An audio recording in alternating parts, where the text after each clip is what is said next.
Thanks for coming back to the Main Machinist channel. This is Jeremy here at Hiltz Machine Works.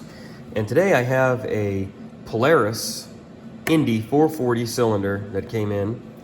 And I want to talk to you today about lapping the head. Because a lot of times a customer will bring in just a cylinder and they say, hey Jeremy, can you bore this out and hone it for me? And of course I can do that. But a lot of times people don't remember to check. Hey, have the shop check these surfaces here. Make sure everything's flat. Make sure everything's good. Because if you just bore and hone it and you don't touch in on any of the other important areas, you could be losing power. You could have not a good seal. It might not hold up as long. So to do the job right, you should always bring the head in. It's very cost effective. It doesn't take long for me to lap this in on my lapping plate and make sure that it's nice and flat. It's gonna have a nice seal.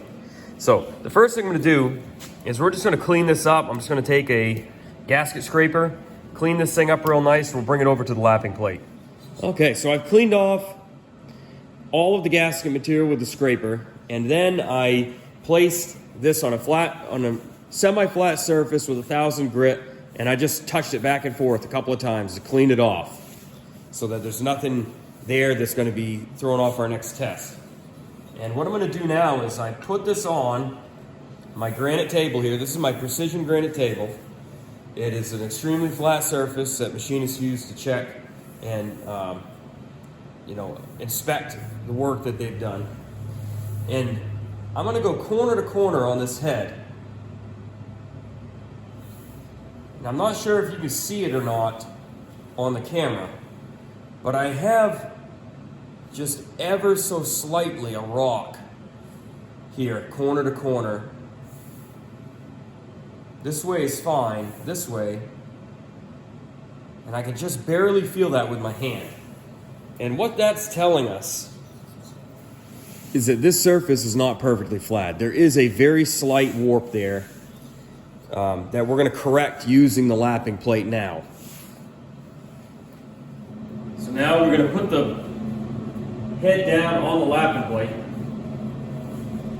And I have a medium fine grit right now on here that's good for this kind of an application. And I'm just gonna move this in a figure 8 style motion until the whole bottom of it cleans up. First, we'll just give it a touch.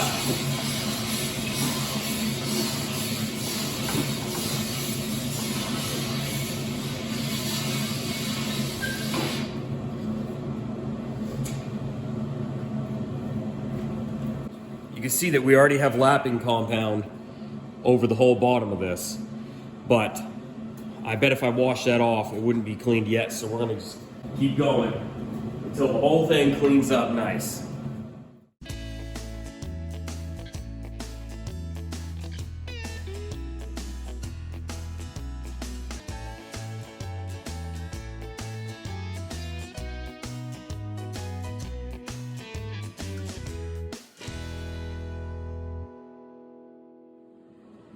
And now you can see how good the finish is when you lap something in.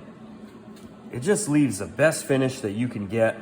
This is really gonna be flat. We're gonna test it right now on my small surface plate over here. And there's gonna be no rocking at all. Brought the camera right up this time, you can really see. I have no rocking whatsoever corner to corner. We saw how nice the finish is, and that's what you want to do.